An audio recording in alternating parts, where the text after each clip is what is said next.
दोस्तों नमस्कार, स्वागत है आपका हमारे YouTube channel sub staff to clerk promotion bankers way में। आज MCQ प्रैक्टिस सेट आपके साथ फिर एक और लेकर आए हैं और आशा करता हूं कि आप स्वस्थ होंगे और मस्त होंगे और पढ़ाई कर रहे होंगे। ठीक है। और आज का जो MCQ है, कुछ क्वेश्चन उसमें थोड़ा रिस्क के हैं और बाकी मिक्स क्वेश्चन है बेसिक, जो कि सब स्टाफ टू क्लर्क वाले में पिछले जो पंजाब नेशनल बैंक का जो पेपर हुआ था, अन्य बैंकों के जो पेपर हुए थे, उसमें पूछे गए बहुत इजी इजी क्वेश्चन है। उम्मीद करता हूँ कि आप उनको सॉल्व भी कर देंगे, क्योंकि कई जो स्टाफ है उनको अच्छा नॉलेज है और वो इसको सॉल्व भी कर रहे हैं और कर भी देंगे। तो मैं शुरू करता हूँ बिना किसी देरी के। और आप अगर आपने प्रीवियस क्लासें नहीं देखी तो प्ले लिस्ट में जाके आप प्रीवियस क्लासें देख सकते हैं और इस बार सब स्टाफ से अपना पीछा छुटाकर क्लर्क बन सकते हैं। आराम से, कोई दिक्कत नहीं है, बन जाओगे। प्रैक्टिस जारी रखना और कोई दिक्कत नहीं है, सब बनते हैं और बन के भी आए हैं। जिन्होंने मेहनत की है वो बना है। तो मैं शुरू करता हूँ आज का जो सेशन है। आज का है बैंकिंग रिस्क और मिक्स MCQ है। तो पहला जो क्वेश्चन है वो होता है, who among the following manage the liquidity in the Indian economy. जो भारतीय अर्थव्यवस्था है, जो उसमें जो लिक्विडिटी होती है, जिसको तरलता भी कहते हैं, कि इसका प्रबंधन कौन करता है। कि भारत में जो बैंकिंग मैनेजमेंट है, इकोनॉमी की, अर्थव्यवस्था की जो लिक्विडिटी है, वो कौन उसको मैनेज करता है। पहला ऑप्शन है RBI, दूसरा है यूनियन फाइनेंस मिनिस्टर, तीसरा है SEBI, security and exchange board of India, और चौथा है more than one of the above. कि तो इसका जो सही आंसर हो जाएगा वो हो जाएगा RBI। RBI करती है लिक्विडिटी को कंट्रोल या मैनेज। अब लिक्विडिटी का मतलब होता क्या है, मैंने इसलिए इस क्वेश्चन को डाला है कि थोड़ा ये पूछे जाते हैं कि लिक्विडिटी क्या है। पहली बात तो ये है। उसके बाद रेपो रेट क्या है, रिवर्स रेपो रेट क्या है, कॉल रेट क्या है। तो मैंने इसलिए इस क्वेश्चन को डाला है। दो तीन मैंने ऐसे क्वेश्चन देखा और भी डाल रखे हैं कि जिसमें इन चीजों का पता लगता है। ठीक है। तो लिक्विडिटी का मतलब होता है कि आपके पास नकदी या आपातकालीन बचत हो, जिससे आप किसी अप्रत्याशित घटना या वित्तीय झटके से पैसे निकाल सकें। या लिक्विडिटी का मतलब होता है कि लिक्विड का मतलब वैसे तरल होता है कि आपके पास बैंकिंग में ऐसे रुपए होने चाहिए जहां से आप आपातकाल, आपकी कोई आप पे समस्या आए तो आप अपने पैसों को उसमें इस्तेमाल कर सकें। ये होता है लिक्विडिटी। लिक्विडिटी कंपनी की अल्पकालिक देनदारी को भुगतान करने के लिए परिसंपत्तियों को नकदी में बदलने की क्षमता को भी कहते हैं। जो कंपनियां होती हैं उनकी जो देनदारी होती है, ठीक है, उसको अगर आप नकदी में बदल रहे हैं तो उसको भी लिक्विडिटी कहते हैं। ये है लिक्विडिटी। जरूर याद रखें, लिक्विडिटी का मतलब नॉर्मली समझ लेना आप कि आपको आपातकालीन स्थिति में आपकी जेब में रुपए होने चाहिए, बस। बैंकिंग सेक्टर में जेब में क्या, बैंक में होनी चाहिए, क्योंकि हम पढ़ बैंकिंग रहे थे इसलिए बैंकिंग में होनी चाहिए। Next, what are the funds that invest exclusively in government securities. कि वह कौन सा फंड है जो सरकारी प्रतिभूतियों में निवेश किया जाता है। जो सरकार के काम आता है वो कौन सा फंड है। टैक्स सेविंग फंड, ये भी तो आधा ही काम है। इंडेक्स फंड, ब्लेंड फंड या गिल्ट फंड। तो जो सरकार की प्रतिभूतियों में, सरकार की सिक्योरिटीज में जो काम आता है वो होता है guilt fund. Option number D. अब गिल्ट फंड होता क्या है, इसको भी देख लेते हैं। गिल्ट फंड होता है, ये म्यूचुअल फंड की श्रेणी में आता है। जो गिल्ट फंड होता है वो म्यूचुअल फंड की श्रेणी में आता है और डेट फंड का हिस्सा होते हैं। किसका होते हैं, जो डेट फंड होते हैं, डिवेंचर फंड उसका हिस्सा होते हैं, डेट फंड का। ये फंड केंद्र और राज्य सरकारों द्वारा जारी किए गए बॉन्ड पर निश्चित ब्याज वाली प्रतिभूतियों में निवेश करते हैं। जो केंद्र और राज्य सरकार जिस बॉन्ड को इसमें जारी करते हैं उसके ब्याज में ये निवेश करते हैं। इनमें पैसा सरकार के पास निवेश किया जाता है, इसलिए इसमें जोखिम कम होता है। जो गिल्ट फंड होता है ये सरकार के पास जाता है पैसा, और इसमें रिस्क कम होता है। मैंने बताया था ना रिस्क वाला क्वेश्चन है, तो गिल्ट फंड आपने थोड़ा बहुत इसको देख लेना है। नेक्स्ट ये वाला क्वेश्चन आप थोड़ा देखें, और क्या हो रहा है इसका आंसर जरूर बताएं जरा। मैं वैसे बता दूंगा आपको। Find the odd one out in relation the using ATM and net banking facility. ये जो नेट बैंकिंग की जो फैसिलिटी है, इसमें से बेजोड़ कौन सा है, कि आपको क्या करना है क्या नहीं करना है। क्योंकि एटीएम से रिगार्डिंग परसों एक दिन जीआईबी के पेपर में भी एक क्वेश्चन आया था। ठीक है, पहला है don't share your ATM card. ये बात सही है। डोंट शेयर योर पिन, अपने पिन को भी शेयर ना करें। Don't change your pin at regular intervals, कि अपने जो पिन है उसको इंटरवल के बाद चेंज नहीं करना चाहिए, या इनमें से सभी। तो इसका बेजोड़ ये है कि आपको अपना पिन हर 3 महीने, हर 4 महीने के बाद आपको वो चेंज करना चाहिए। ठीक है, तो ये वाला बेजोड़ हो जाएगा कौन सा, ऑप्शन नंबर सी। अब सी इसलिए हो जाएगा, इसमें लिखा है don't change your pin at regular interval. ये बोल रहा है कि अपने जो ये जो बोल रहा है कि अपने जो पिन को रेगुलर इंटरवल से चेंज नहीं करना चाहिए, लेकिन आपको चेंज करना चाहिए। क्योंकि मान लीजिए पिन 3 महीने में लगातार किसी को आपको पता लग गया, तो आपको रेगुलर ही हर 2-3 महीने के बाद अपने पिन को चेंज कर देना चाहिए। वैसे हम करते नहीं जनरली, लेकिन कर देना चाहिए हर 3 महीने के बाद, हर 4 महीने के बाद। ठीक है भाई, तो ये इसका करेक्ट आंसर हो जाएगा। Next, the short term borrowing rate at which the Reserve Bank of India borrows money from other bank is known as, कि वह अल्पावधि उधार दर जिस पर भारतीय रिजर्व बैंक अन्य बैंक से उधार लेता है, मतलब रिजर्व बैंक ही बैंकों से उधार ले रहा है, उसे क्या कहते हैं। मैं बता रहा हूँ सिंपल भाषा में समझो, कुछ मत समझो, कि जो रिजर्व बैंक जब उधार वापस लेता है तो उसे क्या कहते हैं। पहला ऑप्शन है बैंक रेट, दूसरा ऑप्शन है कॉल रेट, तीसरा रेट रेपो रेट, और चौथा है रिवर्स रेपो रेट। रिवर्स का मतलब होता है वापस। तो आपने खाली ये ध्यान देना है कि जो रिवर्स रेपो रेट है ना, रिवर्स मीन्स होता है वापस करना। तो जब आरबीआई बैंकों से धन को उधार लेती है उसको रिवर्स रेपो रेट कहते हैं बस। और ये आपके पेपर में 101% आएगा। मैं इसकी उम्मीद आपसे करता हूँ कि आप ये रिवर्स रेपो रेट और बैंक रेट आप जरूर पढ़ेंगे। ठीक है, तो इसका आंसर है रिवर्स रेपो रेट। सबसे पहले मैं आपको बताता हूँ कि बैंक रेट क्या है। सबसे पहले ऊपर वाला है कि बैंक रेट क्या है। तो थोड़ा एक बार बैंक रेट के बारे में देख लेते हैं कि बैंक रेट किसे कहते हैं। बैंक रेट होता है कि ब्याज दर होती है जिस पर देश का जो केंद्रीय बैंक है, केंद्रीय बैंक कौन सा है, आरबीआई, घरेलू बैंकों को अक्सर कम अवधि या कम टाइम के लिए ऋण के रूप में पैसे उधार देती है। यानी बैंक दर होता है, बैंक रेट होता है कि जो आरबीआई है वो हमारे बैंक को कम टाइम के लिए ब्याज देता है उधार पे, कम टाइम के लिए, वो होता है बैंक दर। ठीक है भाई। अब नेक्स्ट आता है कॉल मनी। दूसरा था option call money. Call money का मतलब होता है मांग दर, कॉल करना किसी को, या शीघ्रवृद्धि ब्याज दर। कॉल का मीन्स होता है किसी को बुलाना या हिंदी में, लेकिन कॉल मनी का मतलब होता है शीघ्र, जल्दी से ब्याज पे रुपए लेना। कॉल मनी दर उस ब्याज दर को कहते हैं जिस पर ब्रोकरेज किसी बैंक को मार्जिन लोन का वित्त पोषण करता है। कॉल मनी दर वित्तीय बाजारों में अहम भूमिका निभाती है। ये बाजार गतिशीलता का पैमाना है। जो कॉल मनी होती है, जो उसका जो रुपया है वो गतिशीलता होता है या मूवेबल होता है, जिस पर ब्रोकरेज होता है, जो वो बैंक को मार्जिन लोन का वित्त पोषण करता है। ये होता है कॉल मनी।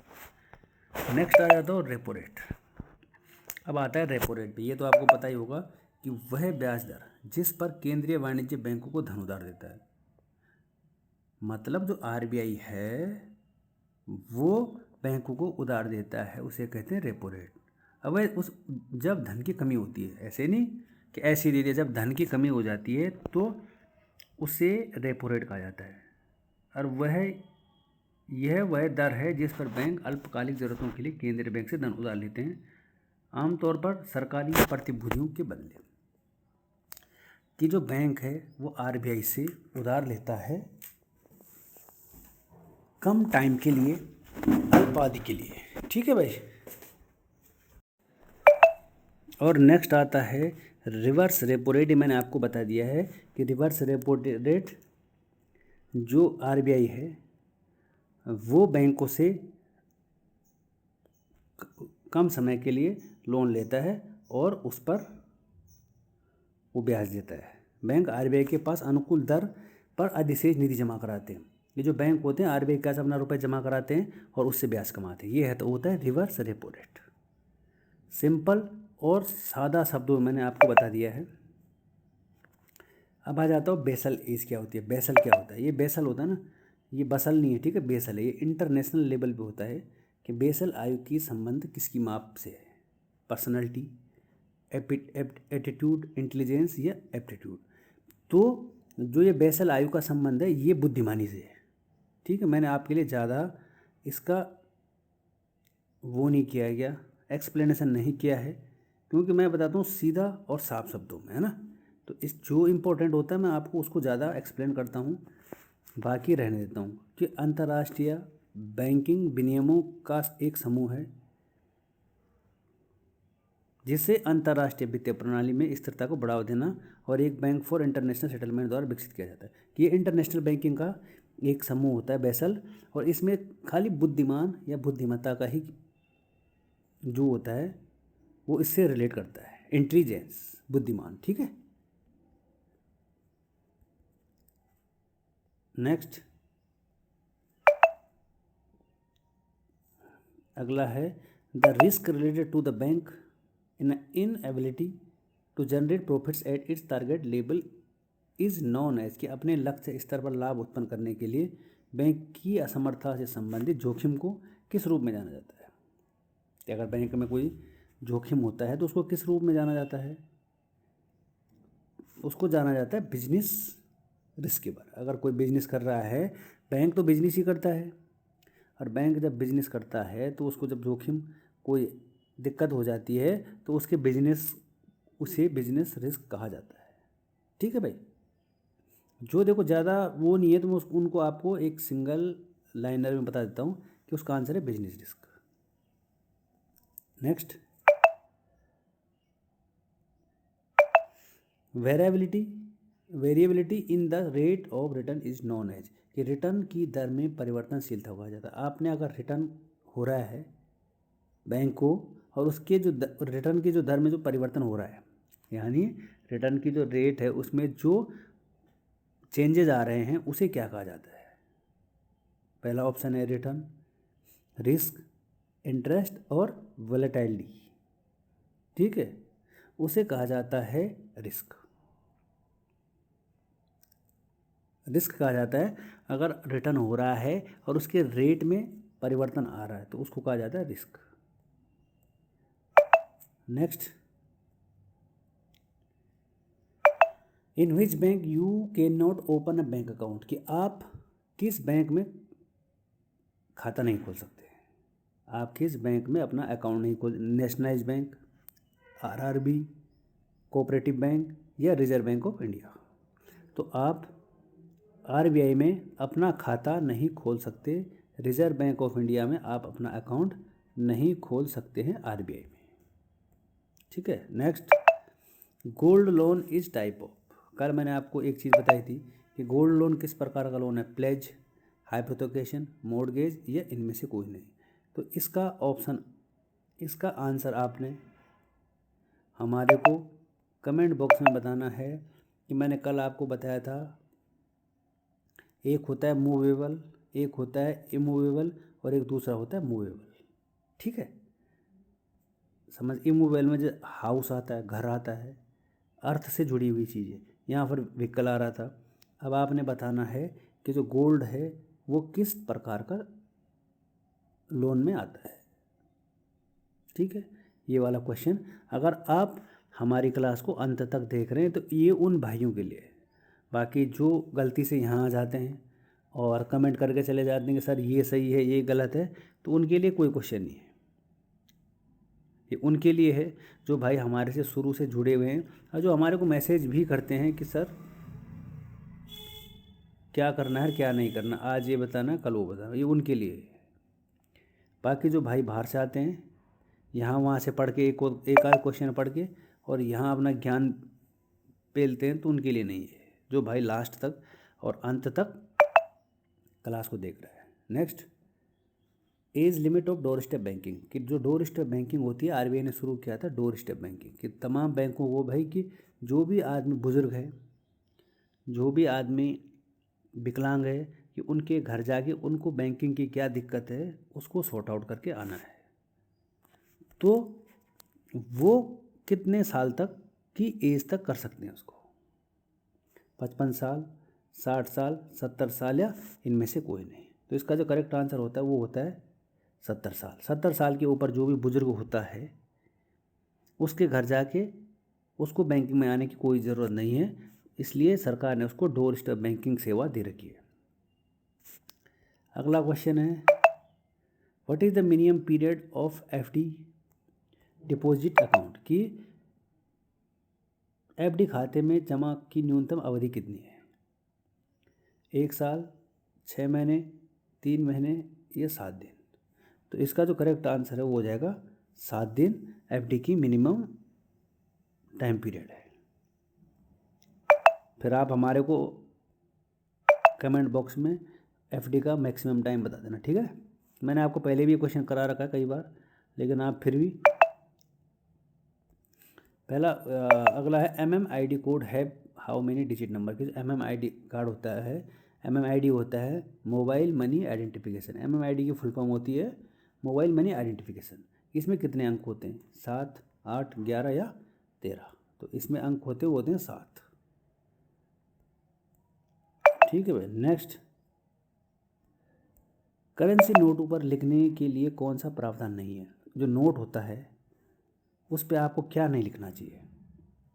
Political message,